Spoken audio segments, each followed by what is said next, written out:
like I think the game, and I'm a creator on the court. You know what I mean? So if I got a voice to where I can, hey coach, I see this. You know, what you think about this? Then it's like, oh, okay. Like somebody that trusts me, that believes in me, that understands me, that I'm just not I'm not a system player. I am a system. The Los Angeles Clippers recently traded for James Harden. They're currently on a 5-game losing streak. The Clippers started the season on fire by winning 3 of their first 4 games. Kawhi, Paul George, and Westbrook were all playing well, and it seemed like this team could make a good run late into the season. But since they added Harden to the mix, the Clippers have struggled. They lost 4 games in a row with Harden in the lineup. The Clippers are currently losing by an average of 11 points per game with Harden. Without Harden, their average was only 3.5 points when suffering a loss. So there's clearly a problem with this team. One of the main issues with Harden is that he's slowing down the pace with the ball in his hands.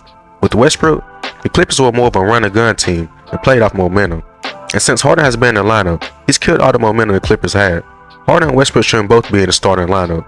Westbrook seems like a better fit to start, because he will push the pace and look for open guys most of the time, and he will give you 100% effort every time.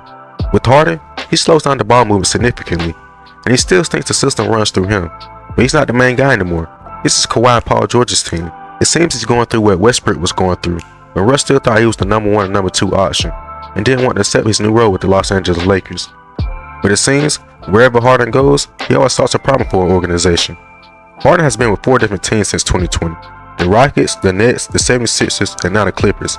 And he's left each team on bad terms, so I don't really understand why the Clippers even traded for him. They were playing great without him. And now they created another headache, because from reports, Kawhi Leonard has reportedly been frustrated since Harden has joined the Clippers. Before the trade, Westbrook averaged 72 touches per game, George 59, and Leonard 54. In 3 games together since the trade, Harden averages 56 touches, George has averaged 7 fewer, Leonard 14 fewer, and Westbrook 32 fewer touches per game. Paul George averaged 28 points per game before Harden, on 56% shooting. With Harden in the lineup, George is averaging 17 points per game on 32% shooting. Kawhi Leonard averaged 23 points before Harden, on 45% shooting. After Harden, Kawhi's averaging 19 points per game, and still shooting roughly around the same. Westbrook before Harden averaged 15 points per game on 56% shooting. After Harden, he's averaging 14 points per game on 45% shooting.